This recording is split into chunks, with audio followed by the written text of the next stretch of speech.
স্বাগতম জানাচ্ছি learning point academic কেয়ারে। আজকে শিখবো আমরা হোয়েন এর ব্যবহার। হোয়েন কোনো সময় বোঝানোর জন্য বাক্যে ব্যবহৃত হয়।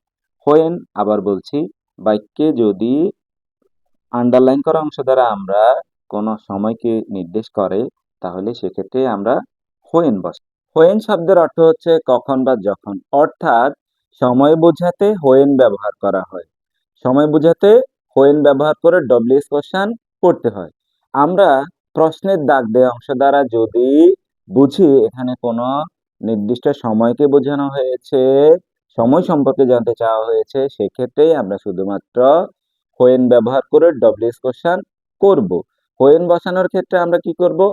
প্রথমে ডব্লিউএইচ ওয়ার্ড অর্থাৎ হোয়েন বসাবো, তারপর অক্সিলারি ভার্ব প্লাস এক্সটেনশন বা মূল ভার্ব প্লাস এক্সটেনশন বসাবো। যদি আমরা উদাহরণটা খেয়াল করি, তাহলে আমরা বিষয়টা অনেক ক্লিয়ার হয়ে যাব। দেখো, I get up at 5 AM। I get up at 5 AM। আমি 5টার সময় ঘুম থেকে উঠি। তাহলে আন্ডারলাইন করা অংশটা কি?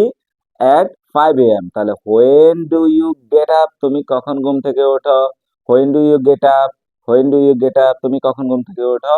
আনসার হবে অ্যাট 5 AM অথবা 6 AM, যেটাই হোক। মানে একটা সময় জানতে চাওয়া হয়েছে। হোয়েন প্লাস বাকি অংশ। আরেকটি এক্সাম্পল যদি আমরা দেখি, the class will start at 10 AM।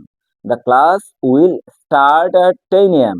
Class 10টার সময় শুরু হবে। তাহলে এখানেও সময় বোঝাচ্ছে। When will the class start, when এর পরে ডব্লিউএইচ ওয়ার্ড, হোয়েন এর পরে অক্সিলারি ভার্ব উইল ব্যবহার করা হয়েছে প্লাস এক্সটেনশন। হোয়েনটা কেন বসে? প্রশ্নে সময় জানতে চাওয়ার কারণে হোয়েন ব্যবহৃত হয়েছে।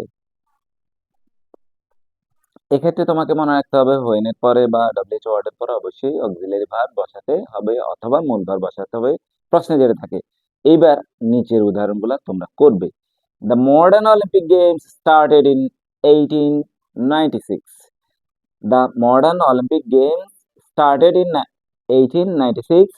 তমাল can meet Andy in an hour.